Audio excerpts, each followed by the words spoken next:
Donc bonjour, donc on voit le chapitre 4, donc le titre de la leçon, nom systématique d'une espèce chimique organique et spectrophotométrie. Donc dans cette leçon, ça va être des révisions en fait, hein. Vous avez vu normalement ça en première l'an dernier. Tout simplement ça va être des révisions un peu approfondies. Donc deux parties. Première partie, donc c'est le nom des molécules organiques. Voilà, vous avez vu quelques fonctions, je vais en rajouter quelques-unes. Et puis deuxième partie, c'est la spectrophotométrie. C'est un thème qui tombe souvent au bac. Voilà, dosage par étalonnage, par spectrophotométrie. Voilà, donc on commence la première partie, le nom des molécules en chimie organique. Alors, on va commencer par voir la première famille chimique, les alcanes. Bon alors, je ne vais pas tout reprendre, hein, c'est des révisions. Bon alors les alcanes, c'est une famille chimique, une famille de molécules en chimie organique, constituée uniquement d'atomes de carbone et d'hydrogène. Alors le plus simple des alcanes, c'est, alors on va d'abord voir les alcanes linéaires, voilà, une chaîne carbonée comme ça, linéaire. Donc le plus simple des alcanes, c'est CH4, et son nom c'est le méthane. Alors ça c'est la formule développée, ça c'est la formule brute. Voilà, alors première remarque importante et ne pas oublier, hein, le carbone forme 4 liaisons autour de lui, et l'hydrogène une liaison, et l'oxygène 2. Donc ça, il faut savoir, hein. Carbone 4 liaisons, hydrogène 2 liaisons, carbone 4 liaisons, hydrogène 1 liaison, et oxygène 2 liaisons. Alors ensuite, on a l'éthane, hein, donc deux carbones, le préfixe c'est éthane, hein, et, hein, si vous voulez. Donc la formule brute c'est 2H6. Donc ensuite propane, C3H8. Voilà. Alors, donc là j'ai dessiné les formules développées. Alors ça s'appelle aussi représentation de Lewis. Bon, à partir de maintenant je vais faire des formules plus simples, c'est-à-dire que je ne vais pas représenter la liaison carbone-hydrogène. Et dans ce cas-là, ça s'appelle, plus précisément, la liaison de l'hydrogène, tout court. Hein. À chaque fois qu'il y aura un hydrogène, je le collerai à l'atome auquel il est lié. Donc ça s'appelle formule semi-développée. Donc pour celle-là, eh bien ça va donner ça. Hein, CH3, CH2, CH3. Donc formule semi-développée. Hein. Alors maintenant je fais comme ça. Donc un carbone, deux carbones, trois carbones. Alors 4 carbones. Voilà, donc là, on ne représente pas la liaison des atomes d'hydrogène, d'accord. 4 carbones, alors, meth, pro, butane. Butane, c'est 4H10. Et alors, à partir de maintenant, ça continue comme avec les préfixes des polygones. Hein. Pentagone, donc ça va faire pentane. Hexane, hexagone. Heptane, octane, et puis bon, on s'arrêtera là. On s'arrête même avant. Hein. Donc 5 atomes de carbone, pentane, c'est 5H12, 6 atomes de carbone, hexane, c'est 6H14, et je crois que j'ai mis 7, alors 7 atomes de carbone, et on s'arrêtera là, heptane, c'est 7H16. Voilà. Alors maintenant, il y a ce qu'on appelle les chaînes ramifiées, alors voilà, j'en ai construit une, par exemple, voilà, ça. Voilà. Donc ici, j'ai une chaîne linéaire. J'ai une chaîne linéaire. Et ici, j'ai deux atomes de carbone qui sont fixés à la chaîne linéaire. On appelle ça une chaîne ramifiée. Hein. Ça, on appelle ça une ramification. Alors, ces ramifications des noms. Donc dans nos ramifications, il y aura soit un atome de carbone, soit deux atomes de carbone, hein, comme ici, deux atomes de carbone. Alors par exemple ça, voilà, ça ou ça, d'accord, hein. Voilà, donc chaîne linéaire et ramification. Alors, un atome de carbone, deux atomes de carbone. Alors on appelle ça des substituants aussi, on appelle ça un groupe alkyle, voilà, et donc je donne le nom. Voilà, donc ici on a un groupe CH3 qui vient se fixer, et ici un groupe C2H5, d'accord. Alors pour le nom du substituant, eh bien on reprend un petit peu le préfixe des alcanes. Un atome de carbone, le préfixe c'est meth, hein, donc ça va faire méthyle. Deux atomes de carbone, le préfixe c'est et, donc là ça va faire éthyle, voilà, sans E. Alors maintenant comment on nomme ça?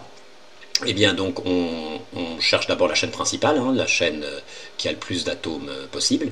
Alors, cette chaîne, elle n'est pas forcément horizontale, hein, elle peut être un petit peu, voilà, hein, parce que regardez, hein, voilà, tout ça, ça bouge, hein, voilà, voilà, on n'a pas une chaîne droite, on va dire, hein, voilà, c'est pas toujours comme ça, hein, tout ça, ça bouge, voilà, ça bouge, d'accord. Donc là, 1, 2, 3, 4, 5, donc 5, ça fait un pentane. Et devant, on met le groupe alkyle, le substituant, donc ça fait un méthylpentane, méthylpentane, et il faut préciser la position du méthyle. Donc on numérote la chaîne carbonée, le premier carbone c'est le 1, le 2, le 3, le 4 et le 5. Donc le méthyle est sur le carbone 2, donc on va écrire 2 méthylpentane. Voilà, alors après, si on avait compté 1 pour le carbone ici, celui-là, 1, 2, 3, 4, 5. Donc on peut écrire aussi, donc 1, 2, 3, 4, 4 méthylpentane. Voilà.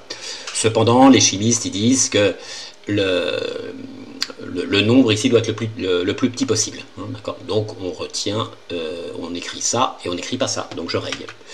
Voilà. Et parfois il arrive qu'il y ait plusieurs numéros comme ça dans la molécule. Donc dans ces cas-là, on fait la somme. Et là, on prend l'écriture dont la somme est la plus petite. Hein, la somme des indices est la plus petite. Voilà. Alors celui-là, donc 1, 2, 3, 4, 5, 6, donc c'est un hexane. On a un substituant éthyle, donc éthylhexane, et on prend le carbone 3. Hein, on compte dans ce sens-là, 1, 2, 3, parce que sinon 1, 2, 3, 4. Donc il faut prendre la numérotation la plus petite. Donc 3 éthylhexane. 3 éthylhexane. Bon, voilà pour les alcanes. Voilà. Alors, on peut, donc ça je crois que vous n'avez pas vu, ça c'est nouveau. On peut vous demander de représenter la formule topologique d'une molécule. Alors la formule topologique, ça sert à représenter les molécules un petit peu longues d'une façon simple, le plus simple possible. Alors voilà, par exemple, je prends cette molécule-là. Alors cette molécule-là, je l'ai faite, oui c'est celle-là. Voilà, c'est celle-là. Donc je la mets bien correctement. Tac, tac, tac, voilà. Donc elle est comme ça. Donc on a une chaîne linéaire carbonée. Donc ce que je vais dire là, il faut le faire par la pensée. Je vous expliquerai comment, quoi. Et ensuite concrètement le dessiner. Donc cette molécule là, c'est celle-là. Donc en fait, en réalité, les liaisons elles sont pas horizontales. Hein, elles sont en zigzag comme ça. D'accord. Donc je vais dessiner la molécule comme ça, comme elle est en réalité. Donc ça donne ça. D'accord. Ça donne ça. Alors, il y a des angles entre les liaisons. Hein. Ici, il y a un angle, ici un angle. Là, bon, entre deux liaisons, il y a toujours un angle. Et en gros, ça vaut 120 degrés. Donc, voilà, il faudra dessiner en gros des angles de 120 degrés.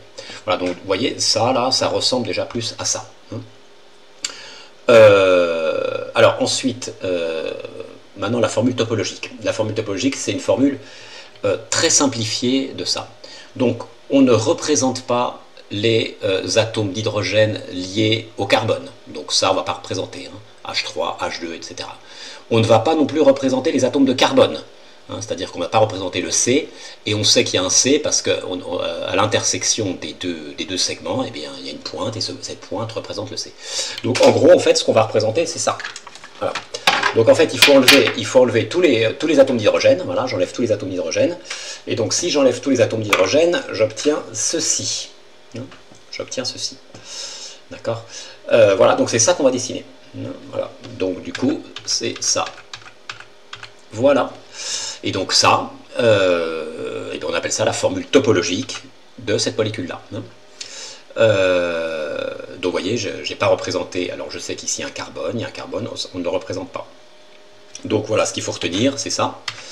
On ne représente pas les atomes de carbone, les atomes d'hydrogène liés au carbone, et en gros des angles qui valent 120 degrés. Alors, comment on fait pour dessiner concrètement, hein, concrètement, quand on vous dit dessiner, parce que ça vous ne l'avez pas, hein, dessiner la formule topologique de ça. Donc on compte d'abord le nombre de carbone dans la chaîne principale. 1, 2, 3, 4, 5, 6. Hein, il y en a 1, 2, 5, 6, ouais, il y en a 6. Donc on fait un petit segment, donc on fait une chaîne en zigzag, donc on commence par faire un petit segment comme ça. Donc là il y a un carbone, deux carbones. Et ensuite, on continue nos segments en comptant le nombre de carbone jusqu'à 6, en faisant nos zigzags. Donc, on y va. Donc, 1, donc 2, 3, 4, 5, 6.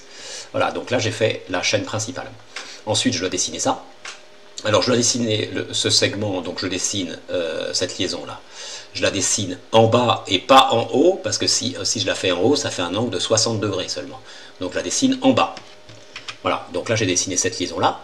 Et maintenant, je dessine un angle à 120 degrés, donc soit comme ça, comme on veut. Voilà, hein, c'est-à-dire que concrètement, voilà, hein, c'est ici. On peut faire, voilà, ça, celle qui est en bas, ça ou ça. C'est pareil, d'accord, 120 degrés. Voilà, formule topologique. Bon, alors on fait un deuxième exemple, ici.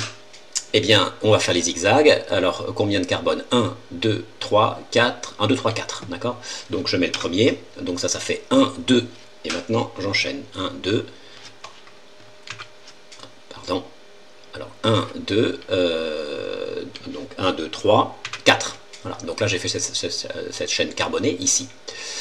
Donc, ici, je vois sur oui, alors là, je crois que... Zut, je me suis trompé. Ça m'embête. 1, 2, 3, 4. Oui, alors sur le carbone 1, il y a une double liaison. Il y a une double liaison carbone-oxygène. Alors, ce que je vais faire, je vais le faire ici sur le papier, parce que là, je n'ai pas fait attention, je l'ai mis sur le carbone 2. Donc là, je vais dessiner une double liaison carbone-oxygène. Donc, je montre ça avec ça. Voilà. Donc, je reprends. Hein. Donc, on a dit... Alors, 1, donc 1, 2, 3, 4, voilà. Alors, oui, alors il faut peut-être que je vous montre, voilà, 1, 2, 3, 4. Alors ensuite, sur ce carbone-là, je mets une double liaison carbone-oxygène. Voilà, comme ça, tac, voilà. Voilà. Et ensuite, je mets la liaison OH. D'accord ? Alors, ce qu'on ne représente pas, c'est les atomes d'hydrogène liés à C. Hein. L'atome d'hydrogène lié à O, je le représente. Hein. Donc, du coup, voilà, il faut que je représente la liaison COH. Donc, 120 degrés, hein, 120 degrés, OH. Voilà. Ça, c'est la formule topologique de la molécule. Alors, je vous dis, je me suis trompé. Là, il me semble bien que j'ai mis... Oui, voilà. Donc là, je m'étais trompé. D'accord ? Ok, bon, voilà. Donc, non, c'est pas ça. Alors, on continue. Eh bien, vous allez faire l'exercice de cours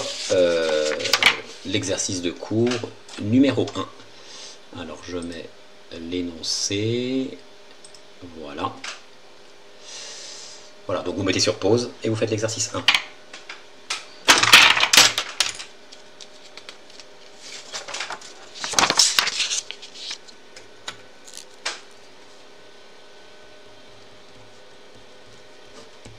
Alors, je corrige l'exercice 1. Alors, représenter la formule semi-développée de la molécule suivante, bac 2022. Alors, formule semi-développée, donc du coup, là, vous avez la formule topologique, en fait, hein, et il faut dessiner la formule semi-développée. Donc, il faut mettre des C et des H. Donc là, il va y avoir un C, là, il va y avoir un C, voilà. Et comme on sait que le carbone fait 2 liaisons, ça va être CH2, d'accord ? Là, oui, excusez-moi. Et là, il va y avoir un seul C, et il n'y aura pas d'hydrogène parce que le carbone fait 4 liaisons. 1, 2, 3, 4. Ici, il va y avoir un C avec un H parce qu'il y a 3 liaisons, et ici un seul C. Donc on y va. Alors la formule semi-développée, je ne suis pas obligé en fait de la dessiner en respectant les angles. Hein. Donc c'est ce que je vais faire. Hein. Donc 1, 2, 3, 4. Donc j'aligne 1, 2, 3, 4, j'aligne 4C. Alors ici, je mets la double liaison avec l'oxygène. Ici, OH. Voilà. Donc 1, 2, 3, 4. Donc pas besoin d'hydrogène.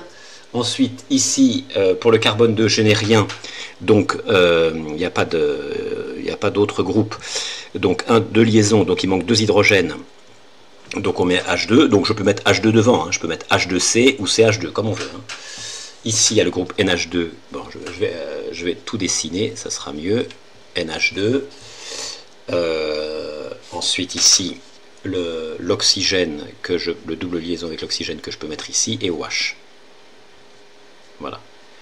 Alors, les liaisons, elles doivent aller d'une lettre à une autre lettre. Hein. La barre, elle ne doit pas arriver au milieu entre le O et le H. Hein. Voilà, ça va du C au N. Hein. Voilà, faites bien attention à ça. Hein. Voilà. Alors, donc ici 1, 2, 3 liaisons, donc il manque un H. Ici 1, 2, 3, 4 liaisons, donc c'est bon. Voilà pour celui-là. Alors, ça c'est la question 1. La question 2. Représenter la formule topologique de la molécule suivante. Alors, il y a combien de carbone? Donc 1, 2, 3, sur la chaîne linéaire, hein, sur la chaîne principale. 1, 2, 3, 4. 1, 2, 3, 4. Hein. Voilà, donc ça, je pars d'ici, je compte 1. Donc 1, 2, 3, 4. Okay, donc là, j'ai dessiné ça. Alors maintenant, je vais dessiner l'oxygène, la liaison avec l'oxygène. Je le dessine, voilà. Un carbone, un carbone, un carbone, un carbone. 1, 2, 3, 4, plus l'oxygène. Et ensuite, ici, on a deux autres carbones. Donc, angle à 120 degrés. Donc, un carbone, 1 et 2. Donc là j'ai fait la chaîne principale. Ensuite, sur le carbone 2, j'ai un groupement méthyle. Alors, sur le carbone 2, j'ai un groupement méthyle. Donc, je vais mettre un bâton. Alors, pas vers le haut, parce que sinon, ça va faire des angles à 60 degrés. Vers le bas, pour avoir des angles à 120 degrés. Hein. Un groupement méthyle ici. Sur le carbone 3, un groupement méthyle. Je ne dessine pas en bas, sinon ça fait un angle à 60 degrés. En haut.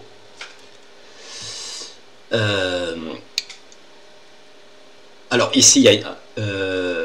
alors, sur le carbone 3, on a une double liaison carbone-oxygène. Attendez, 1, 2, 3, 4. 1, 2, 3, 4. Ici, on a une double liaison carbone-oxygène. Donc, j'ai pas le choix, c'est vers le bas, hein, pour faire 60 degrés. Voilà. Et ensuite, ici, une ramification méthyle sur ce carbone-là, l'avant-dernier. Une ramification méthyle que je suis obligé de mettre là. Voilà. Allez, l'exercice 3.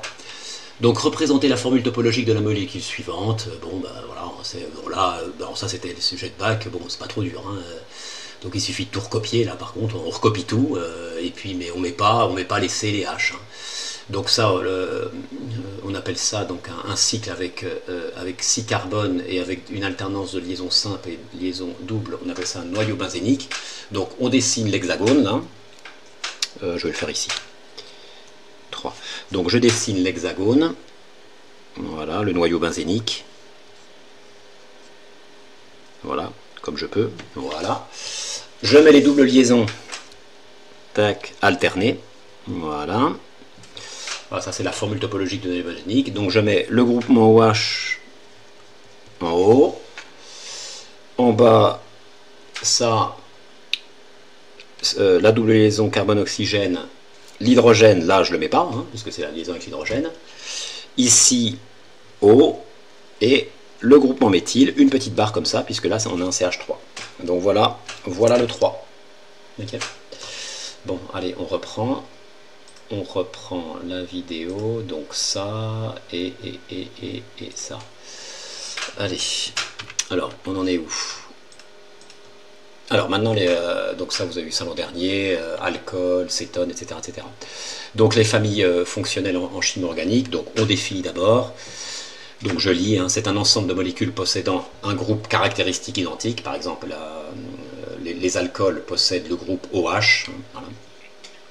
Les acides carboxyliques possèdent le groupe COH. Et alors un groupe caractéristique est un groupe d'atomes qui donne des propriétés bien spécifiques aux molécules qui le possèdent. Les acides carboxyliques qui possèdent le groupe COH, eh bien ce sont des acides. Les amines qui possèdent l'atome N, ce sont des bases. Les esters, ce sont des molécules en général qu'on utilise, ce sont des arômes ou des molécules qu'on utilise dans les parfums. Voilà. Hein. Bon. Allez, donc les alcanes, on a vu. Les alcools. Alors les alcools possèdent le groupe fonctionnel OH. Voilà un alcool. Hein, donc on voit OH, donc c'est un alcool. Donc on lui donne un nom. Alors on donne le nom de l'alcane et on rajoute ol. Hein, donc je pense que vous savez, hein, éthanol. Alors c'est éthane. Alors en toute rigueur, on devrait dire éthane 1-ol.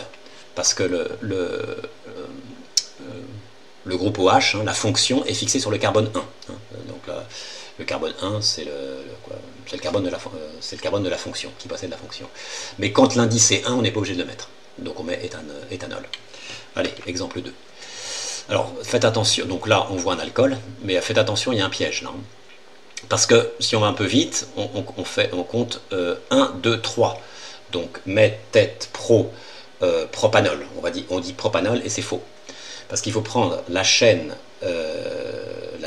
linéaire carbonée la plus longue. Mais quand on dit linéaire, ça ne veut pas dire horizontale. Vous voyez, voilà, il ne faut pas oublier que tout ça, ça bouge. Tout ça, ça bouge. Voilà. Voilà. Là, ça, c'est pas une chaîne horizontale. Vous voyez, elle est toute tordue. Hein, voilà. Donc, du coup, il ne faut pas compter simplement les atomes horizontalement. Donc, concrètement, il faut prendre une suite d'atomes de carbone. Voilà. Une suite d'atomes. Donc du coup, la chaîne linéaire carbonée la plus longue, c'est celle-là. La chaîne principale, c'est celle-là. 1, 2, 3, 4, 5. Vous voyez, 5. Donc c'est un pentane, c'est un pentanol. D'accord, un pentanol.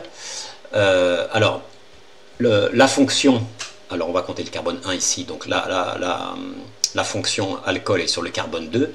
Donc pentane 2 ol. Hein, pentane 2 ol. Et sur le carbone 1, 2, 3, j'ai un méthyle. Donc ça va faire 3 méthylpentane de ol. Donc 3 méthyl. Bon, 3 méthyl ici, hein, sur le carbone 1, 2, 3. Pentane, parce qu'il y a 5 atomes de carbone. Et fonction alcool ol, et sur le carbone 2. Voilà, donc celui-là est un peu... Bon, il faut faire attention. Donc la fonction aldéhyde, on dit un aldéhyde et une cétone. Alors, molécule qui contient le groupe fonctionnel CO. Alors, le groupe fonctionnel CO, je l'ai mis quelque part. Voilà, c'est ça. D'accord. Le groupe fonctionnel CO, donc là j'ai un atome de carbone que je vais prendre ici, mettons. Voilà. J'ai une chaîne carbonée. Voilà. Donc, j'ai une chaîne carbonée, et au bout de la chaîne carbonée, ben, j'ai C double liaison avec un H. Okay. Voilà. Alors, comment on nomme ça? Eh bien, on prend le nom de l'alcane et on rajoute al. D'accord? Donc le nom d'alcane, 1, 2, 3, propane, propanal. Hein, propanal. Alors c'est propane 1 al, c'est forcément 1 al, puisque ça c'est à l'extrémité de la chaîne carbonée. Hein, donc ça se dit, on dit propanal. Allez, celui-là. Eh bien, donc 1, 2, 3, 4, donc butane, butanal, donc le carbone 1 c'est celui-là, donc 3 méthylbutanal. Voilà. Allez, fonction cétone, on dit une cétone. Alors, la fonction cétone, c'est, ça possède le groupe CO, mais le groupe CO n'est pas à l'extrémité de la chaîne carbonée, il est dans la chaîne carbonée, hein, c'est-à-dire que, voilà, il faut que je fasse ça. Voilà. Voilà, ici j'ai des atomes de carbone, et là aussi, vous voyez, hein, le groupe CO, il n'y a pas une grande différence en fait entre cétone et aldéhyde. C'est voilà, le groupe CO est dans la chaîne carbonée. Donc c'est ce que j'ai écrit là.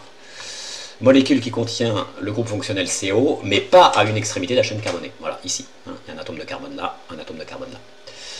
Bon, alors le nom de la molécule, eh bien c'est le nom de l'alcane, suivi du suffixe on. On, et on précise la position cette fois-ci de la fonction, d'accord. Donc 1, 2, 3, 4, 5, donc pentane, et donc il est sur le carbone 2, donc pentane de on, hein, pentane de on, et on a un groupement méthyle sur le carbone 1, 2, 3, 4, donc 4 méthyle pentane de on. Voilà, 1, 2, 3, 4, 5. Oui, là je me suis trompé, hein. C'est pentane. Hein. D'accord, je ne sais pas pourquoi. J'avais dû mettre oui, j'avais mis 4, au début 4 carbone. Donc 4 méthyle pentane de on. Voilà, donc on passe. Alors la dernière fonction que vous avez vue, c'est la fonction acide carboxylique. Eh bien, c'est une molécule qui possède le groupe COOH. Alors ça, j'ai lu le dessin. Voilà, c'est ça. Le groupe COOH avec des atomes de carbone, voilà. Donc on a une chaîne carbonée ici, hein, on a une chaîne carbonée, donc COOH. D'accord, voilà. C'est ça, alors ça, on le dessine comme ça, hein, voilà, COH. Voilà. Alors ouais, parce que avec la caméra, ça fait à l'envers en fait. Bon, alors exemple. Alors, donc je vois le groupe COH, donc alors quel est le nom? Alors on commence déjà par dire acide. Hein. Ensuite, on compte le nombre de carbone, donc c'est le nom de l'alcane correspondant, donc acide éthane, et on met le suffixe oïque, donc acide éthanoïque. Voilà, donc ça c'est l'acide qu'il y a dans le vinaigre, hein. Si le vinaigre pique, c'est parce qu'il y a ces molécules-là. Acide éthanoïque. Alors celui-là, donc la chaîne principale, 1, 2, 3, donc ça fait du propane, acide propanoïque, mais j'ai un groupement méthyle en 2, donc 2 méthyle acide propanoïque. Quoi, acide, 2 méthyle propanoïque. Donc acide 2 méthyle propanoïque. D'accord. Donc voilà, ça normalement c'est des révisions, hein. Donc bon, vous allez faire des exercices de révision. Je mets ça et ça, donc j'enlève ça. Donc vous mettez sur pause et vous faites l'exercice 2.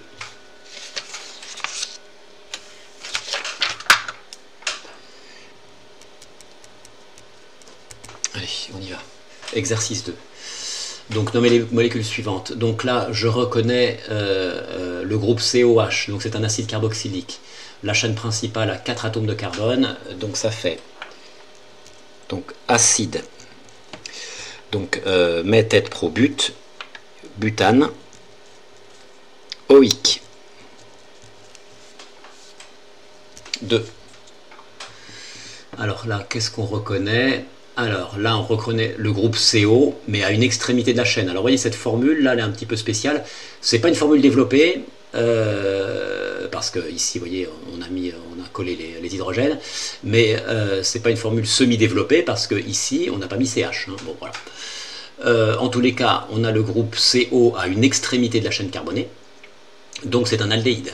Donc 1, 2, 3, 4, donc butanal. Donc, butanal, et il va y avoir un préfixe, hein. Donc j'écris d'abord butanal, butanal,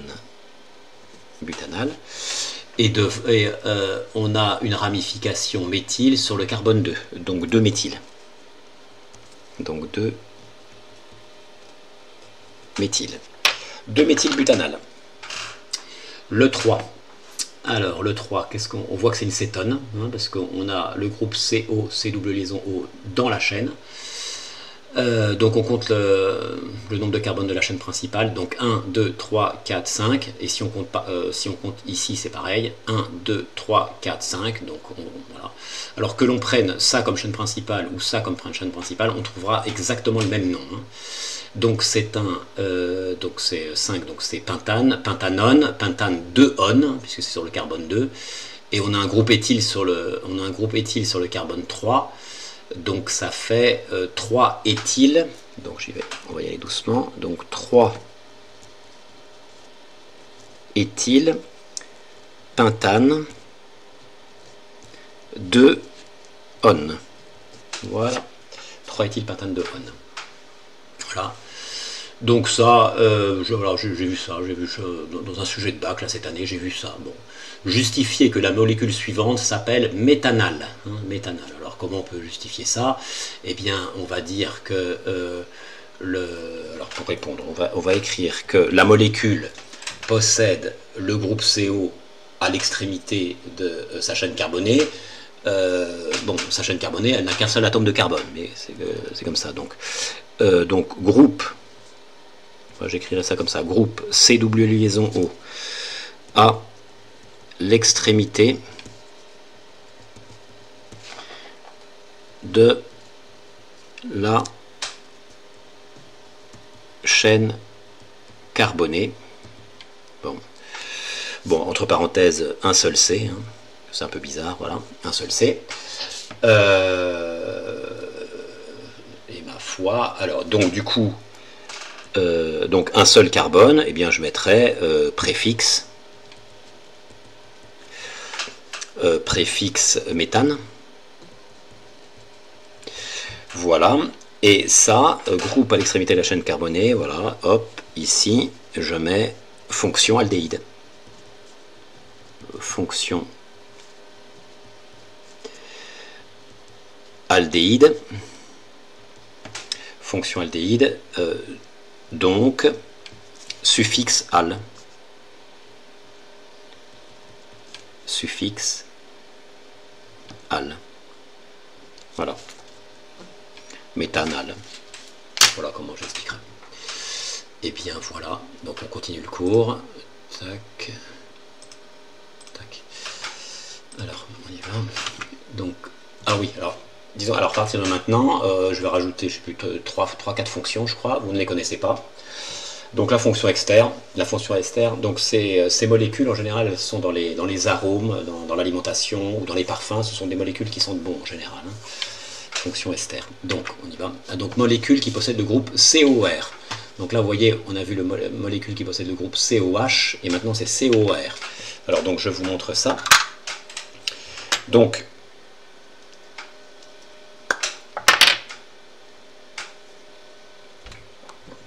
je vais mettre comme ça, voilà, parce que comme c'est à l'envers. Donc ça c'est COH. Et un ester, ben, ça, donc je peux le mettre comme ça aussi. Alors c'est pas COH, c'est COR, c'est-à-dire que ici, là, j'enlève l'hydrogène et j'ai une chaîne carbonée. Voilà, il y a 2 chaînes carbonées en fait. Voilà. Voilà. Donc j'ai une chaîne carbonée ici, hein, voilà, un certain nombre d'atomes, là j'en ai 4, et j'ai une chaîne carbonée ici. Donc il va falloir nommer ces 2 chaînes carbonées. Donc vous voyez, ça ressemble, hein, ça se ressemble un petit peu. Donc on enlève le H ici, et on met une chaîne carbonée. Hein. R, ça veut dire un groupe alkyle, c'est quoi? C'est une chaîne carbonée. Alors il va falloir nommer les 2 chaînes carbonées. Alors on commence par nommer la chaîne carbonée qui est reliée à l'oxygène, aux 2 oxygènes, là, hein, avec la double liaison et la simple liaison. On commence par celle-là. Alors, qu'est-ce que j'ai mis? J'ai mis un exemple. Voilà. Donc, on va commencer par nommer ça. D'accord? Donc, le suffixe 1. Ah, j'aurais pas dû, comme ça. Donc, 1, 2, 3, 4. Donc, ça fait butane. Butane. Et quand on a un ester, le suffixe qu'on utilise, c'est OAT. Donc, butane. On voit qu'on a la fonction ester, hein, ici, parce qu'on n'a pas un hydrogène ici, on a une chaîne carbonée. Donc on met butane OAT. Voilà, butane OAT. Et ensuite on met le groupe alkyle qui est là. Hein.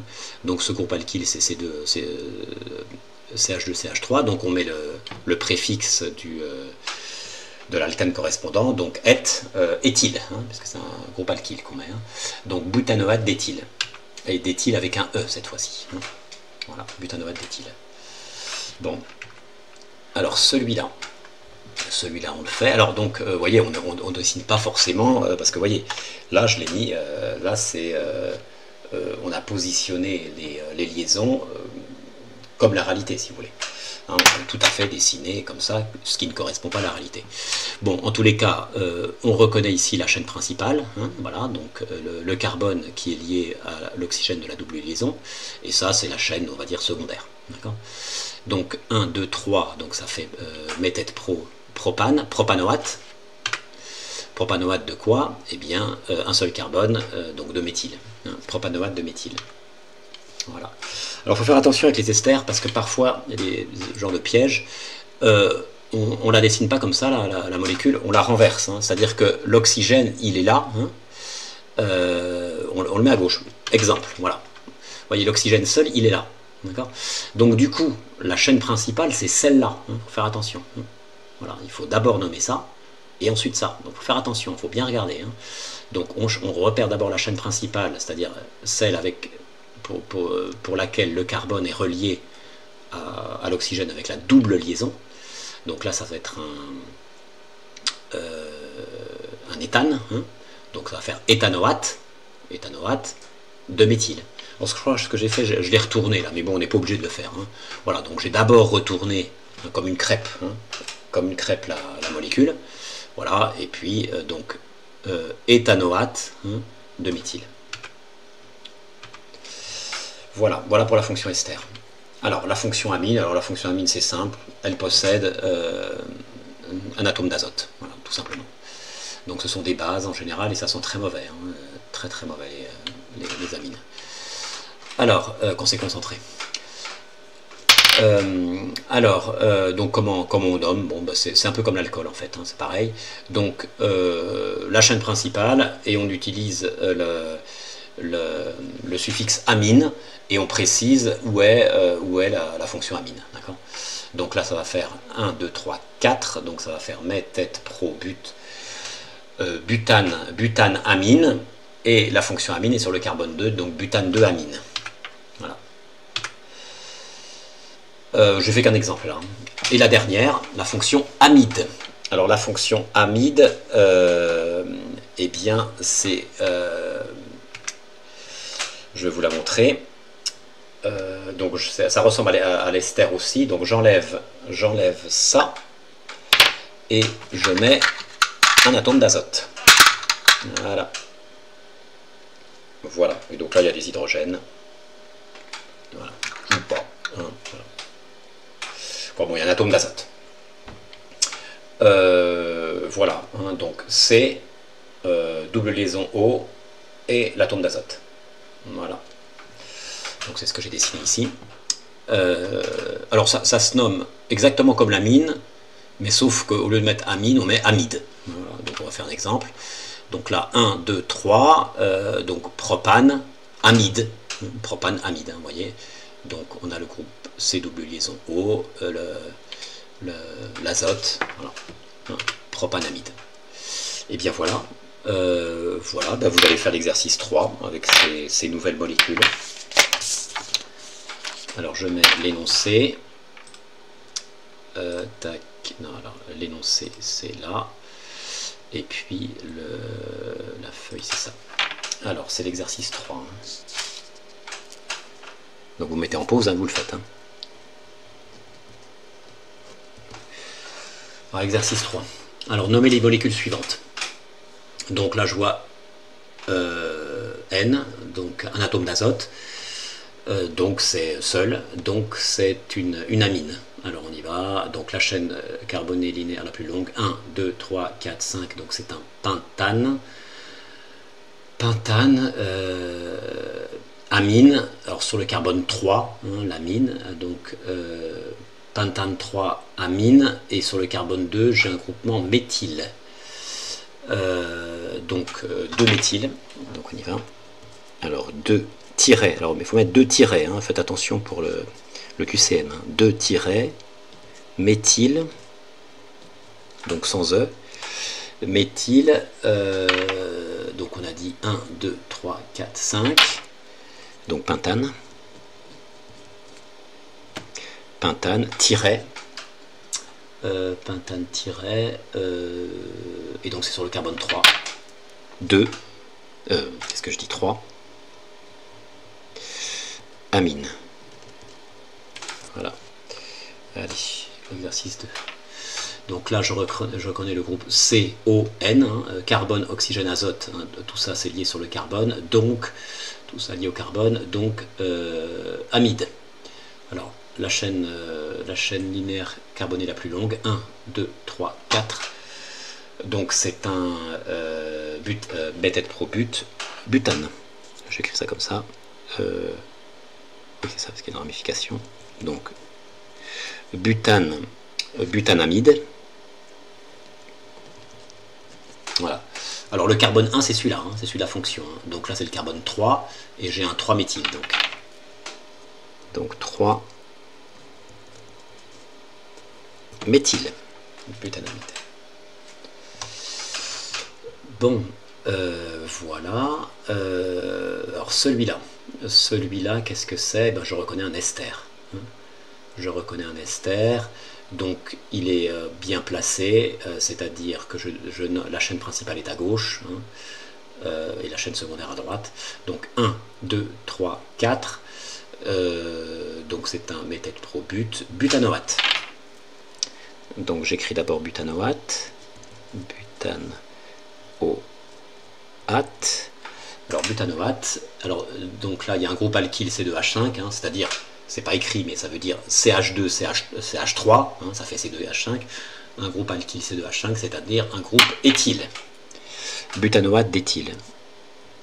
D'éthyle avec un E. Voilà. D'éthyle avec un E. Alors je sais pas, il y en a un autre ou pas? Non, il n'y en a pas d'autre. Ok. Attends, parce qu'attends. Ah si, il y en a un autre. D'accord. Le 4. Alors, donc là c'est une formule un petit peu bizarre, parce que là c'est en formule semi-développée ici, mais là on a CO. Donc ça veut dire que l'oxygène est lié au C. On voit qu'il y a deux liaisons. Donc ça veut dire qu'il y a la liaison entre le carbone et l'oxygène qu'on n'a pas représenté, et c'est une double liaison carbone-oxygène, hein, puisque le carbone a deux liaisons. Donc ça c'est une représentation un petit peu bizarre pour économiser, voilà, pour voilà, aller plus vite. Mais en fait, le CO là, c'est exactement comme ici. D'accord. Donc là, il faut reconnaître l'ester. D'accord. Alors il faut faire attention parce que la chaîne principale elle est à droite. Hein. Il faut prendre la chaîne avec le carbone lié qui possède la double liaison.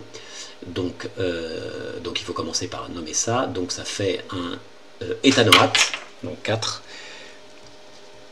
éthanoate, et puis le groupe secondaire de méthyle. Puisqu'il y a un seul carbone, donc c'est de méthyle, et on met un E. Voilà. On retourne à l'exercice, au cours. Donc le cours, ça et ça. Donc on continue. Alors, donc ça coûte 3. Alors, dernier paragraphe avec la nomenclature, avec le nom des molécules. Alors il y a des cas où la molécule possède plusieurs fonctions. Hein, ester avec alcool, ester avec amine, cétone avec acide carboxylique, bon voilà. Et donc nous, voilà, on peut vous demander de nommer une molécule avec deux fonctions, et une des fonctions, ça sera la fonction alcool. Donc cas où la molécule possède une fonction alcool et une autre fonction, ici. Alors regardons un petit peu, la fonction alcool elle est ici, et l'autre fonction qu'est-ce que c'est? Ben, c'est COO, alors c'est pas COH, hein, c'est pas COH, c'est COC, donc là il y a une chaîne carbonée, donc ça c'est un ester, hein, avec le C là, d'accord, hein, voilà, COC, donc ça, ester, et là j'ai entouré les fonctions alcool. Donc il faut nommer cette fonction. Alors dans ce cas-là, la fonction alcool, elle devient un substituant, hein, elle devient une ramification. La fonction de la molécule, on va dire principale, c'est celle-là, la fonction principale. Donc on va d'abord faire comme s'il n'y avait pas la fonction alcool. Donc on la nomme, donc ça va faire 1, 2, 3, 4. Donc 4, ça c'est butanoate de méthyle. Voilà, et donc il faut mettre la fonction alcool, et dans ce cas-là, la fonction alcool, ça devient un substituant, et le nom que l'on donne, c'est hydroxy. D'accord. Donc ça va être hydroxy, 1, 2, 3, 4, butanoate de méthyle. D'accord. Et bien sûr, il faut positionner le groupe hydroxy, et le groupe hydroxy est sur le carbone 3. Donc on met d'abord cette histoire d'hydroxy.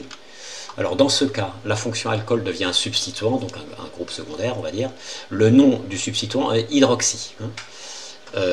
Donc j'ai dit butanoate, hein, butanoate de méthyle, et ensuite je mets le groupe OH comme substituant, donc il est sur le carbone. Donc le carbone 1, c'est le carbone de la fonction, donc 1, 2, 3, donc 3 hydroxy. Voilà. Voilà, c'est fini avec la nomenclature. Alors, vous faites le 4, ok, très bien. Exercice 4. Donc vous mettez en pause et vous faites le 4.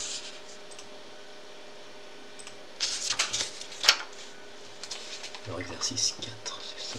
Je peux le faire là. Bon, alors, exercice 4. Alors, je le corrige. Alors, entourer et nommer les fonctions de cette molécule. Bon, je vais la recopier d'abord. Donc, HO, CH2, CH2, C, double liaison O, NH2. Alors, donc, entourer les fonctions. Bon, je vois ici la fonction alcool. Fonction alcool. Et qu'est-ce que je vois ici? Je vois ici la fonction amide.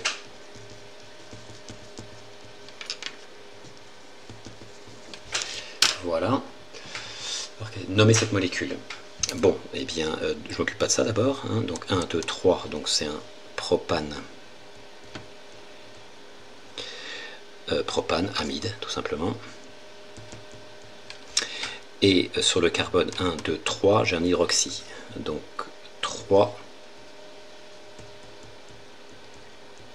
hydroxypropanamide. Voilà. Donc on retourne au cours. Tac. Tac. Faut que je clique là. Voilà. Ah oui, il reste les isomères. Donc ça c'est un truc un peu à part. Donc les isomères. Hein. Alors je sais pas si vous avez vu en première. Donc on a d'une façon générale on appelle isomères deux molécules qui ont la même formule brute mais qui sont différentes en fait. Alors isomères de constitution, eh bien c'est deux molécules voilà, qui ont la même formule brute et qui ont des formules semi-développées différentes. Donc, voilà, c'est ça. Voilà, ça c'est ce que j'ai écrit comme définition. Molécules ayant la même formule brute mais ne possèdent pas la même formule semi-développée. Donc on va le faire. Voilà, par exemple on peut vous dire, montrer que ces deux molécules sont des isomères. Bon, il faut écrire la formule brute de celle-là, la formule brute de celle-là, et on va constater que c'est les mêmes. Donc on y va. Donc on commence, pour écrire les formules brutes, on commence en chimie organique, on commence par le carbone, l'hydrogène et ensuite l'oxygène. Alors 1, 2, 3, 4, donc ça fait un C4. Donc les hydrogènes 3, 4, 5, 6, 7, 8. Donc on a dit, alors j'écris, donc C4, H8, O2.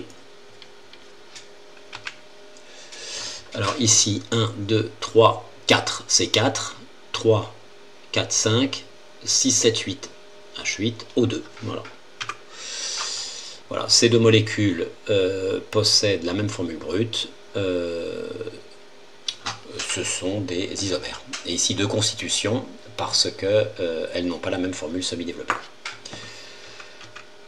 Alors, voilà, donc là, on a fini la première partie sur le nom des molécules, hein, la nomenclature en chimie organique, et donc maintenant, dosage spectrophotométrique par étalonnage.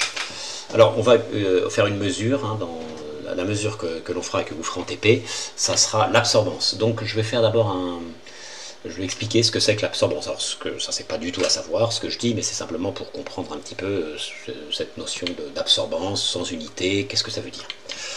Alors, donc, on prend un solvant, quoi, de l'eau, seul. Cette eau, on l'éclaire avec une radiation monochromatique, hein, voilà, une radiation incidente monochromatique, par exemple, longueur d'onde 502 nanomètres, voilà.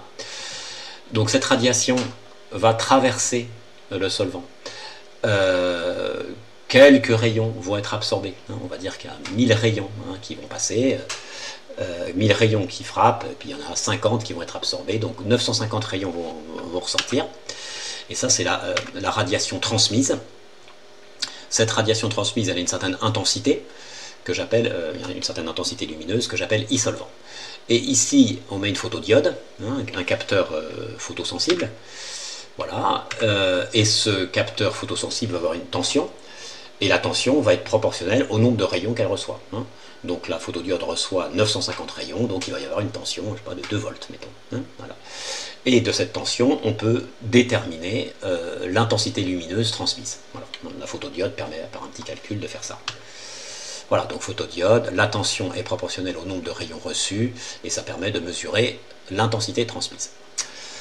Alors maintenant, donc là on a mis l'eau distillée, et maintenant on refait l'expérience. Alors ça, quand on fait ça, en fait, on fait ce qu'on appelle le blanc, hein, ou l'étalonnage du spectrophotomètre ou du colorimètre. Alors ensuite, on met la solution étudiée dans la cuve, donc c'est-à-dire le solvant plus le soluté. Voilà. Donc là, je mets la solution étudiée. Donc j'utilise la même radiation, hein, 502 nanomètres, qui éclaire là, voilà. Et donc du coup, il va y avoir une intensité transmise. Voilà. Alors, on avait dit 1000 rayons qui frappent, 1000 rayons de 502 nanomètres qui frappent, ici, le solvant en absorbe 50, donc là il y en a 950 qui sortent. Mais maintenant on a mis le soluté, et il se peut que le soluté absorbe des rayons, il peut en absorber, mettons 300. D'accord. Donc on en a mis 1000, donc ça fait 700, plus les 50 absorbés par l'eau, donc ça fait 650. Donc là, à ce moment-là, il va y avoir 650 rayons qui vont sortir, au lieu de 950. Hein, il va y avoir 300 en moins, puisqu'on va dire que le soluté en a absorbé 300. Donc du coup, la photodiode va recevoir moins de rayons.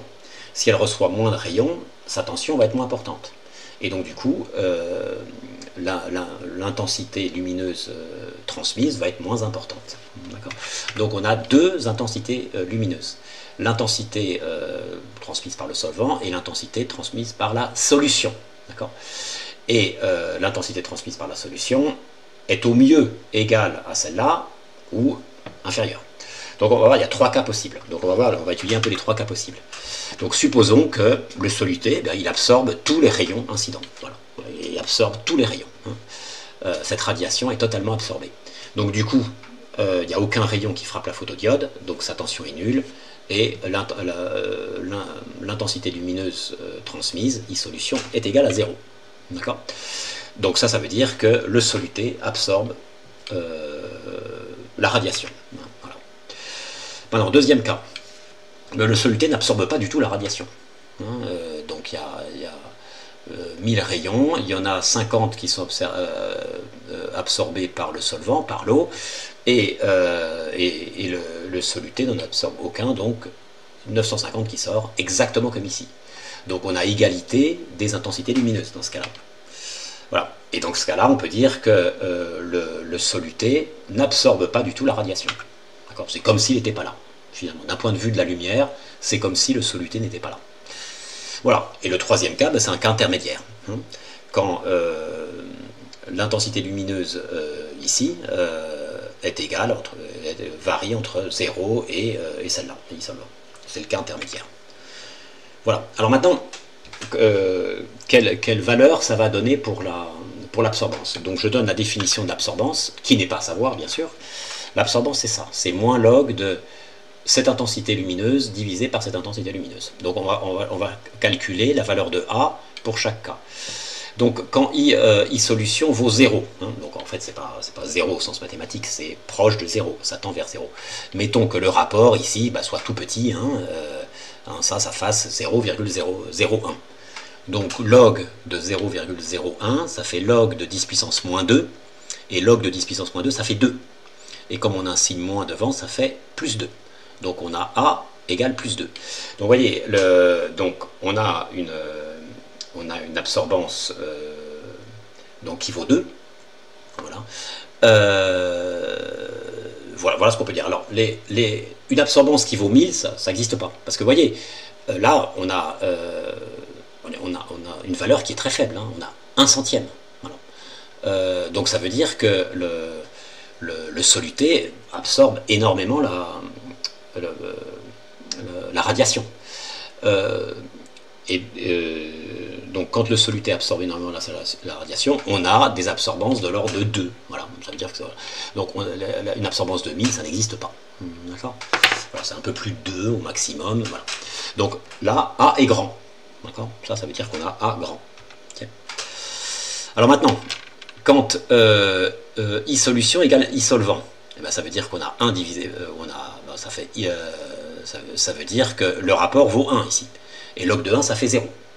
D'accord ? Donc on a A égale 0.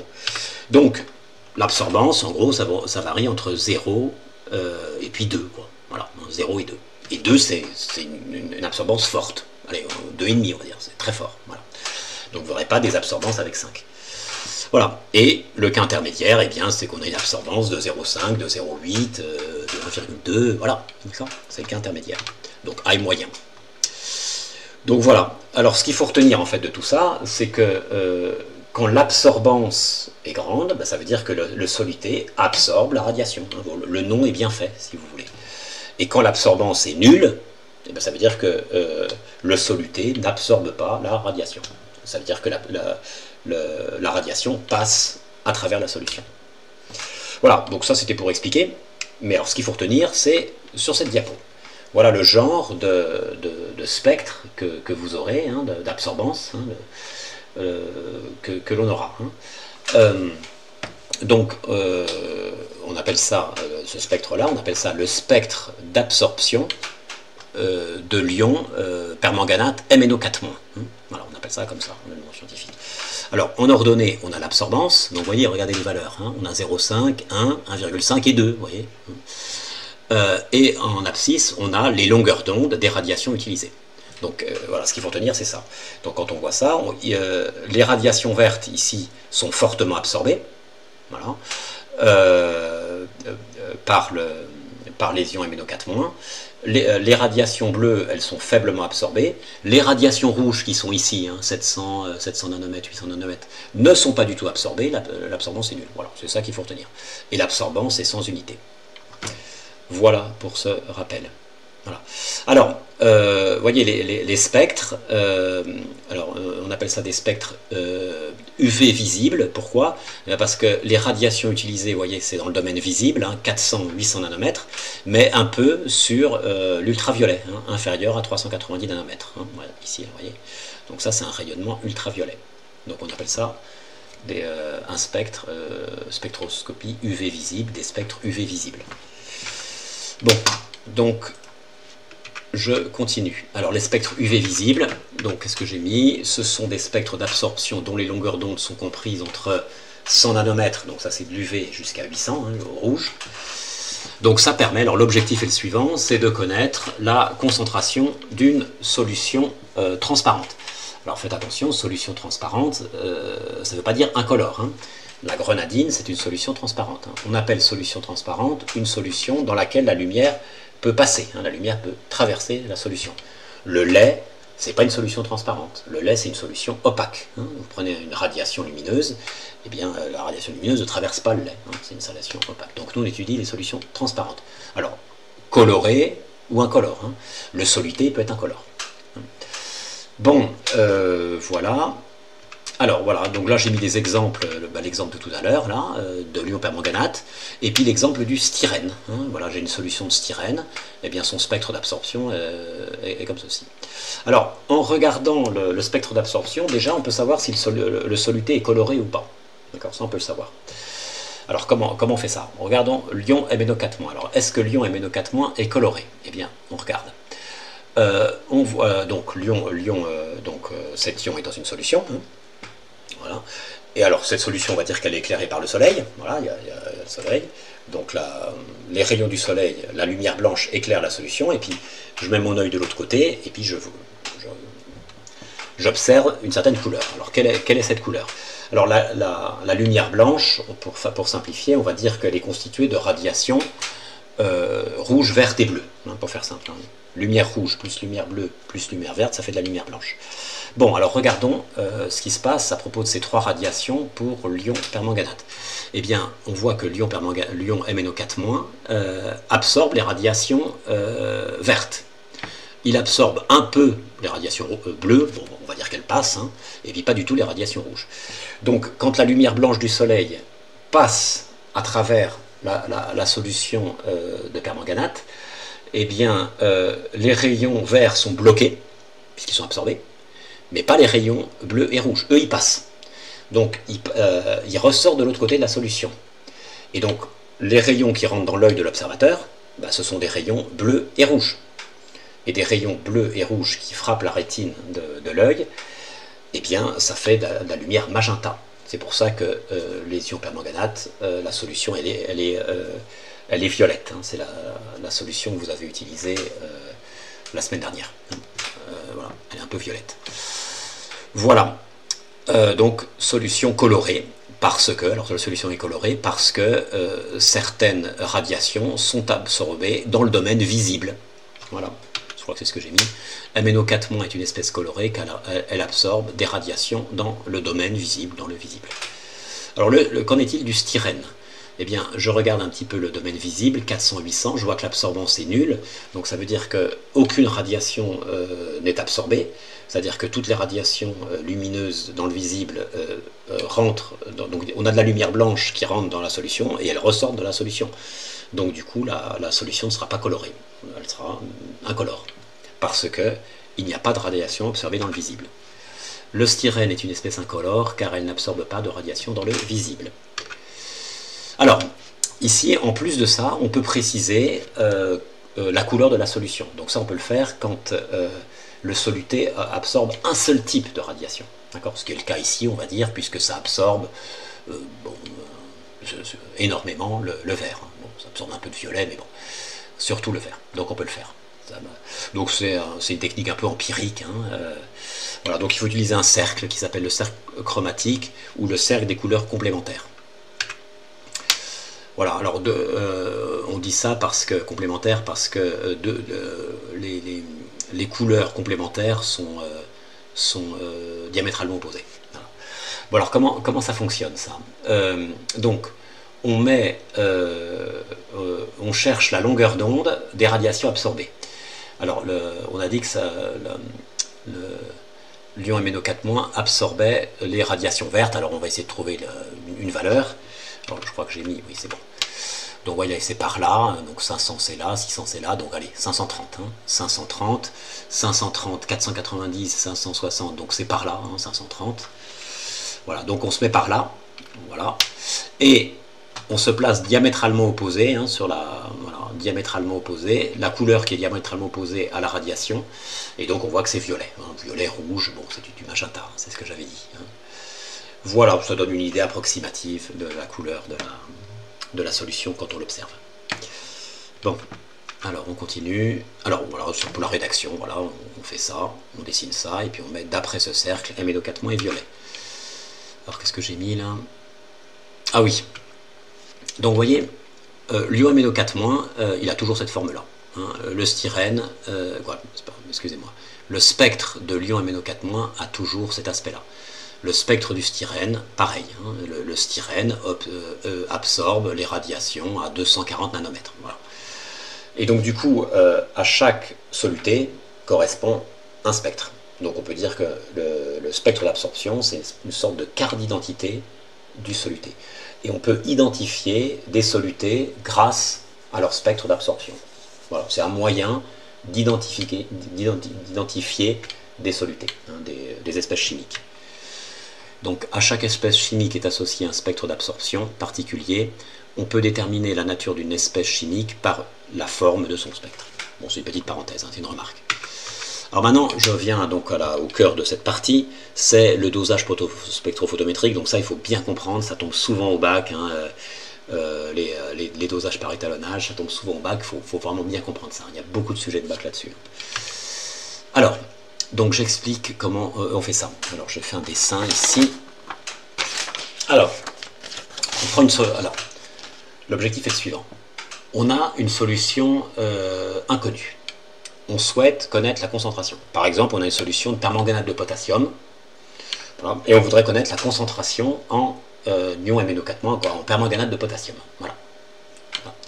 On a cette solution-là. Donc ce qu'on va faire, on va prendre dans le laboratoire de chimie une solution de permanganate de potassium de concentration connue. Voilà. Et on va faire ce qu'on appelle une échelle de teinte. On va diluer cette solution mère plusieurs fois, hein, avec des facteurs de dilution différents. Et on va mettre ça dans des tubes à essai. Et voilà.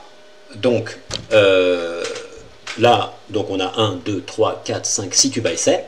Donc là, on va mettre concrètement, pour faire une dilution, on va mettre un peu de solution mère.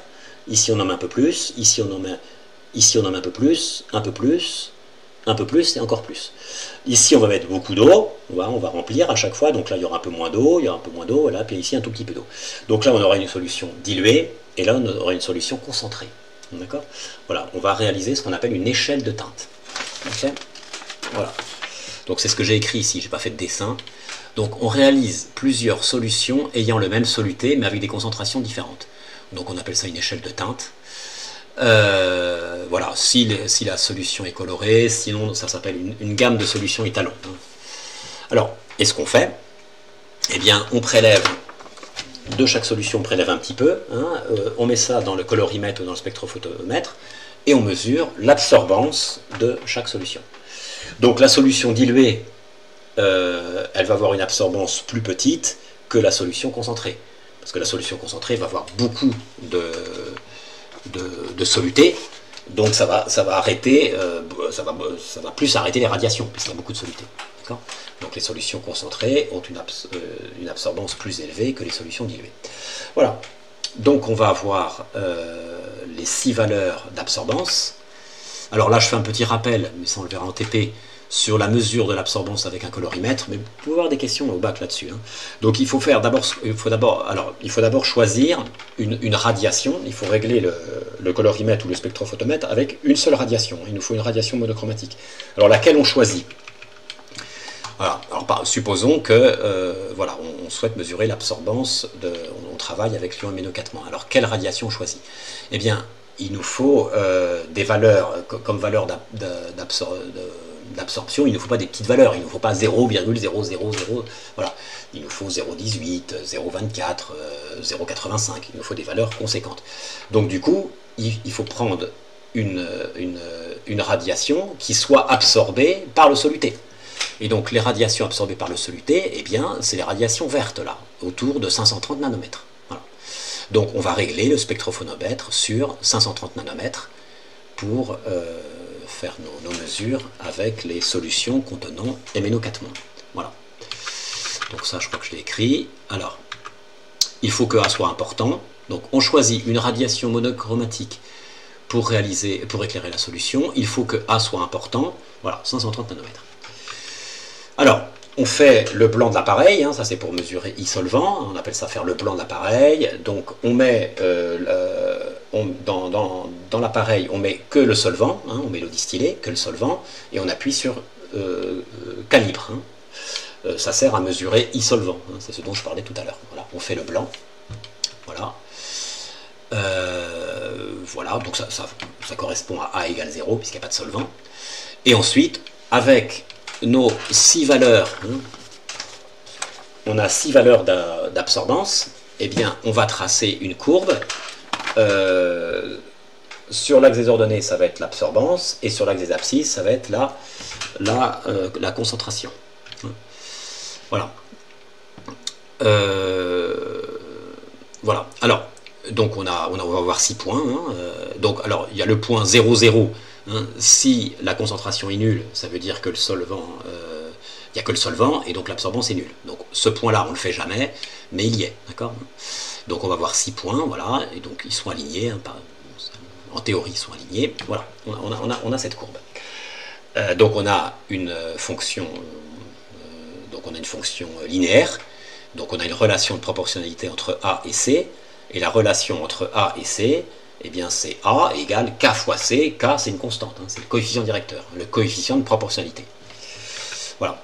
Donc ça c'est en rouge, c'est à savoir. Ça, vous devez savoir que sur la courbe représentant l'absorbance en fonction de la concentration, on a une fonction linéaire, et A égale K fois C. Et donc cette relation porte un nom, on appelle ça la loi de Beer-Lambert. Hein. Ça vous l'avez vu en principe, hein. Loi de Beer-Lambert. Alors, petite remarque, si on s'était trompé, et si on avait pris, au lieu de prendre 530 nanomètres, on avait pris, mettons, les 420 nanomètres, hein, c'est-à-dire une radiation qui n'est pas absorbée par MnO4-. Donc on aurait eu à chaque fois des valeurs d'absorbance très petites. Et donc au lieu d'avoir cette courbe-là, hein, avec des valeurs de A qui sont bien grandes, on aurait eu des valeurs de A toutes petites, ici. Donc toute notre droite, elle serait montée, la droite serait montée jusqu'ici, c'est-à-dire qu'on aurait eu une droite comme ça. Voilà, on aurait obtenu voilà, une courbe très basse, voilà, donc pas lisible. Hein. Donc si on choisit une mauvaise radiation, donc c'est-à-dire concrètement une radiation qui est plus une mauvaise longueur d'onde, c'est-à-dire pour laquelle la radiation n'est pas absorbée, on obtiendra pas une bonne courbe. Bon, voilà. Ça c'est la première remarque. Deuxième remarque, la loi de Beer-Lambert, c'est-à-dire le fait qu'on ait proportionnalité entre A et C, ça ne marche que si C est dilué. Que si les solutions sont diluées, c'est-à-dire que C ne doit pas être trop important. Si C est trop important, si la concentration est trop importante, on n'aura plus de proportionnalité, c'est-à-dire que la courbe, hein, pour les grandes valeurs de C, la courbe ne suit pas le pointillé, elle fait comme ça, la courbe. Ah, attendez, oui. Donc, bon, j'ai oublié ça. Alors, bon, je reviendrai après là-dessus. Alors, la loi de Beer-Lambert, elle s'écrit soit comme ça, A égale K fois C, ou soit elle s'écrit comme ça. A égale, on peut vous le donner comme ça dans les énoncés, un coefficient, epsilon, la lettre grecque, fois L fois C. Donc vous voyez, K K, là, cette constante-là, elle est égale à epsilon fois L. Alors, L, qu'est-ce que c'est? Alors, je fais un dessin. L, c'est ça. Donc, on a notre cuve, là, où on met la solution. On l'éclaire avec la radiation monochromatique. La radiation ressort. Et donc, L, c'est tout simplement la longueur de solution traversée par la radiation. D'accord? C'est ça, L. Voilà. Et epsilon, eh bien, c'est une constante. Hein, c'est une constante qui dépend.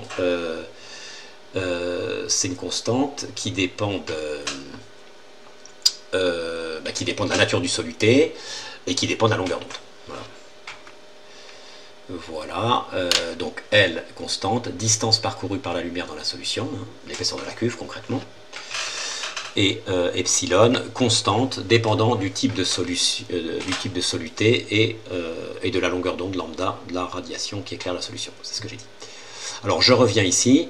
Si les concentrations sont trop fortes, eh bien la courbe, la droite, voilà, le graphe ne suit pas les pointillés, mais s'affaisse comme ça, donc il n'y a plus de proportionnalité. Hein. Alors si la solution est trop concentrée, il n'y a plus de proportionnalité, donc il faudra toujours travailler avec des solutions diluées. Donc c'est pour ça qu'il y a, quand on fait cette technique-là, il y a souvent des dilutions. Donc il faut se méfier dans les calculs ensuite, il ne faut pas oublier les dilutions. Voilà, hein, voilà. C'est pour cette raison qu'il y a souvent des dilutions. Bah, écoutez, on va faire un exercice là. On va faire un exercice. Donc l'eau de Daquin. Alors les données.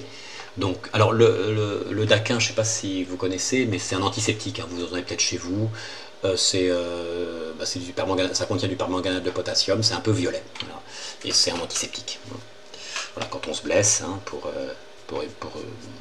tuer les bactéries, on met un peu d'eau de Daquin avec du coton sur la plaie. Alors, on vous donne la masse molaire du permanganate de potassium. Le permanganate de potassium est violet, bon, très bien. L'eau de Daquin est un antiseptique. La solution contient, entre autres, du permanganate de potassium et à cette teneur-là. Donc le permanganate de potassium, on en a 1 mg pour 100 ml d'eau de Daquin, pour 100 ml de solution. Bon, d'accord, ça c'est une donnée. Alors, on mesure l'absorbance de l'eau de Daquin. On trouve ça. Très bien. Donc sans unité. Hein. On dispose d'une solution de permanganate de potassium, solution mère, voilà, de cette concentration-là, que l'on va diluer. Hein. Donc on réalise une échelle de teinte et on mesure l'absorbance de chaque solution. Hein. Donc comment on fait l'échelle de teinte? Donc dans un tube à essai, on met 4 ml de solution violette, 16 ml d'eau, 8 ml de solution violette, 12, 16, 20, et puis l'eau, on en met de moins en moins. Donc là, solution très claire, solution foncée, on va dire. Les absorbances, on les a, et il faut calculer, ça c'est un classique, il faut calculer la concentration de chaque solution. Voilà, ça va être la première question. Voilà. Et la deuxième question, bon alors ça c'est l'énoncé, bon, on verra après la deuxième question. Alors, donc, il y a deux questions. Hein. Donc, on fait d'abord la première question. Donc, il faut trouver les valeurs ici. Alors, on cherche ces filles. Bon, ben, on met la formule de la dilution. Hein. Ces filles, V filles, égale ces mères, V mères. Voilà. On isole ces filles. Donc, je divise par V filles à gauche et à droite. Voilà. Et maintenant, je fais l'application numérique. Donc, C mères, ça vaut ça. Alors, on a V mère et V fille. V mère au numérateur, V fille au dénominateur. Donc, c'est pas la peine de mettre en litres là. On peut très bien laisser en millilitres, c'est plus simple, puisque ça se neutralise, ça s'annule. D'accord. Donc, du coup, on va faire donc, 2, 10 moins 4 fois alors V mère. Alors, le volume de solution mère ici, c'est 4 millilitres. Et le volume de solution fille, attention, le volume de solution fille, c'est pas 16 millilitres, c'est 20 millilitres. Hein, c'est le volume total, d'accord? Donc ça fois 4 divisé par 20, d'accord? Et on trouve ça. Donc ça, on l'écrit ici, on l'écrit là, et on fait les mêmes calculs pour les autres, d'accord? Le même genre de calcul, hein, c'est en fait, il faut changer ça seulement, hein, 8, parce qu'on a toujours 20 millilitres, vous voyez? Voilà, donc on met 8, 12, 16 et 20 ici. Hein, voilà. Bon, la question est faite. Alors ensuite, on trace la courbe A égale F de C, hein, dont j'ai parlé tout à l'heure, et on modélise la fonction, hein, on trouve la relation mathématique entre A et C, donc relation de proportionnalité. Et, alors on appelle ça une question ouverte, il faut vérifier la teneur en eau de d'Aquin. Il faut vérifier ce truc-là. Voilà. Donc on va appliquer le cours. Dosage par étalonnage, ça sert à trouver une concentration molaire. On va d'abord chercher la concentration molaire et on verra après. On applique le cours. Donc dans les questions ouvertes, vous appliquez le cours. Alors, eh bien on cherche C, donc C c'est ça. Donc l'absorbance du Daquin, on l'a. Donc il faut isoler C, donc on écrit ça. Voilà, donc on isole C, donc il faut diviser de chaque côté par 91,64. Voilà, et on fait l'application numérique, on met 5,810-3. Voilà, on calcule. Voilà, ça. Voilà, donc on a ça. Alors ensuite, on réfléchit. Alors, d'une façon générale, dans les problèmes comme ça, souvent il y a des histoires de masse, souvent. Donc, calculez toujours, une fois que vous avez la concentration molaire, calculez la concentration massique. Voilà, comme ça, et après vous pourrez réfléchir. Voilà, faites-le systématiquement.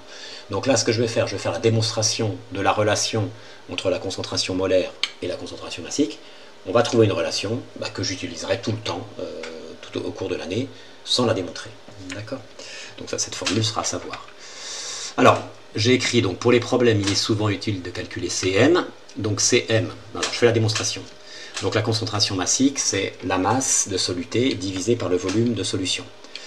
Mais la masse de soluté, je peux écrire que c'est égal à la quantité de soluté fois la masse molaire de soluté. Hein. Petit n fois grand M.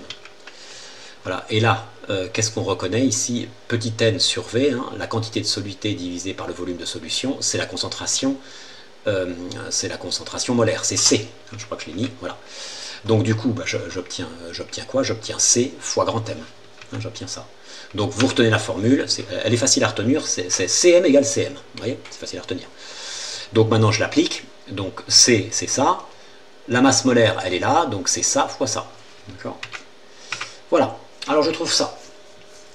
Alors, la concentration massique c'est 0,01 g par litre. Alors, plusieurs façons de rédiger. Eh bien, on peut chercher la masse dans le volume correspondant, donc on multiplie tout par V ici. Donc M égale Cm fois V, donc ça fait ça fois V, V ça fait en litres 0,1 litre, donc on trouve bien 0,001. Voilà. Bon, j'aurais dû rédiger comme ça d'ailleurs, bon alors j'ai rédigé autrement, mais bon. Alors, donc moi ce que j'ai écrit, c'est que on a 1 centième de gramme pour 1 litre. Voilà. 1 centième de gramme pour 1 litre, c'est-à-dire pour 1000 millilitres. Mais nous, ici, on a pour 100 millilitres, donc je divise par 100 ici. Donc je divise par 100 ici. Voilà. Et donc je retrouve bien ça. D'accord? Bon, on rédigeait comme on voulait. Alors, vous faites l'exercice 5 et ça sera fini. Alors, je mets l'énoncé ici. Et non, je me suis trompé. L'énoncé. Alors, l'exercice 5.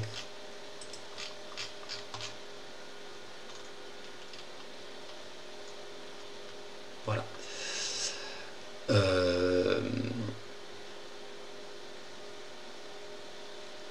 Ça. Alors.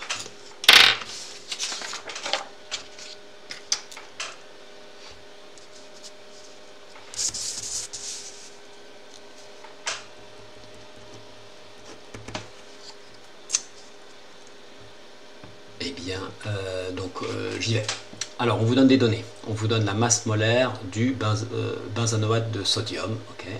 On vous donne le spectre d'absorption des ions benzanoate. Très bien, donc absorbance en fonction de la longueur d'onde. Voilà, donc le domaine d'absorption, là, c'est 250-290 nanomètres. Alors, qu'est-ce qu'on vous dit? On vous dit qu'on dispose 100 ml d'une solution S de benzanoate de sodium de concentration CS inconnue. Donc là, il va falloir chercher CS. Hein. On dilue 100 fois cette solution, on obtient une solution S'. Après avoir réglé correctement le spectrophotomètre, on mesure l'absorbance de S', de la solution diluée. On trouve ça. D'autre part, on réalise une gamme de solutions avec des solutions de benzanoate de sodium de concentration connue. On mesure ensuite l'absorbance de chaque solution, ce qui permet de tracer la courbe suivante. Bon, ça correspond au protocole d'un dosage par étalonnage. Donc on obtient la fonction linéaire entre A et C.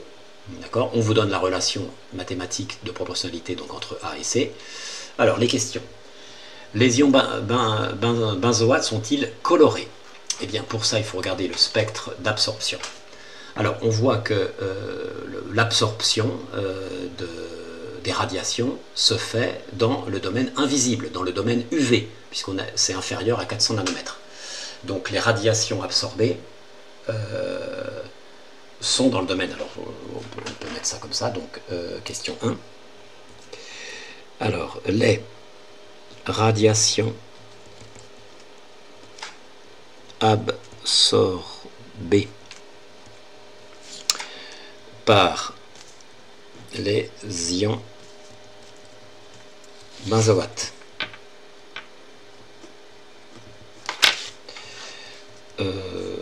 se situent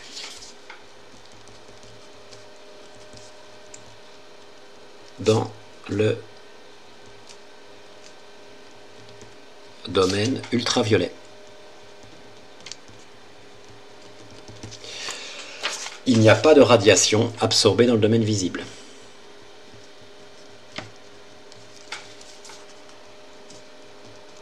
De radiation absorbée dans le domaine visible. Alors le domaine visible, je vous rappelle, c'est 400, 800 nanomètres. Donc, les ions benzoates sont incolores.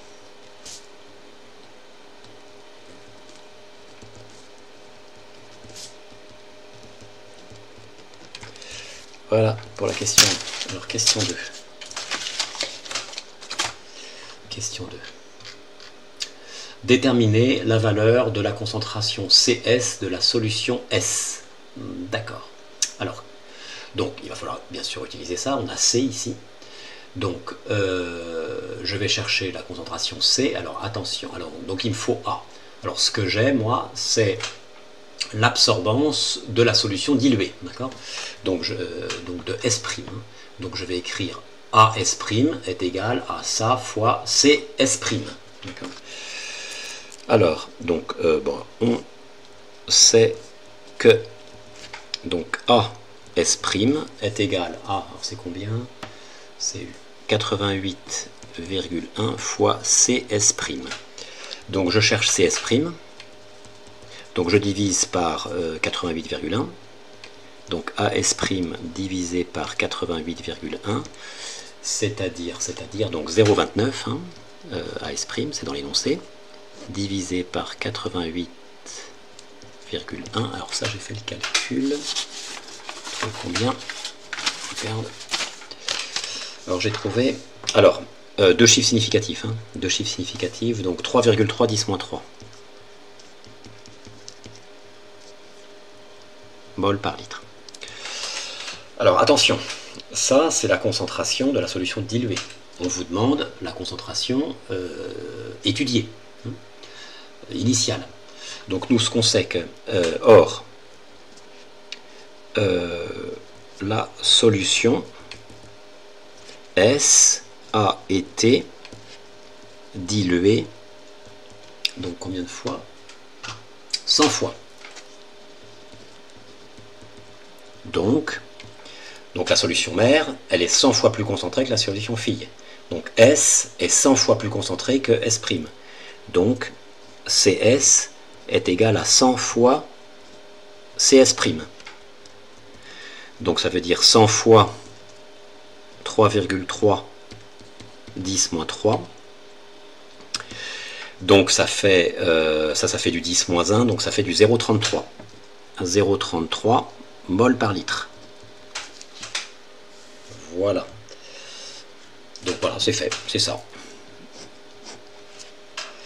Alors maintenant, donc, question ouverte entre guillemets, déterminer la masse de benzanoate de sodium contenue dans la solution S. Alors notre solution S, je vous rappelle, c'est écrit, on dispose de 100 ml d'une solution S de concentration CS inconnue, mais maintenant on la connaît la solution. Alors, Plusieurs façons de faire. Hein. On cherche la masse de ça. Donc, connaissant la concentration et le volume, on peut connaître la quantité. Et de la quantité, en utilisant la formule petit m est égal à petit n fois grand M, on connaît la masse. Bon, mais moi je vous dis, calculez plutôt la concentration massique, hein, d'une façon générale. Donc, CMS est égal à CS fois MS. Donc ça fait 0,33 fois, alors la masse molaire, elle est donnée en haut, 144,11. Et ça, avec 3 chiffres significatifs, donc ça fait 37,56, ça fait 38. 38 grammes par litre. Voilà. Et on cherche enfin la masse. Bon, la masse de benzanoate. Hein, alors je vais marquer ça. La masse de benzanoate de sodium. Hein, je marque ça comme ça. Ouais, là c'est benzanoate de sodium. Bon, enfin, c'est pas grave. Donc ça fait donc CMS fois le volume. Donc ça fait 38 fois 100 millilitres, il faut mettre en litres. Donc 0,100. 0,100. Donc ça fait 3,8. 3,8 grammes. Voilà. Voilà donc pour cette leçon. Donc je l'arrête.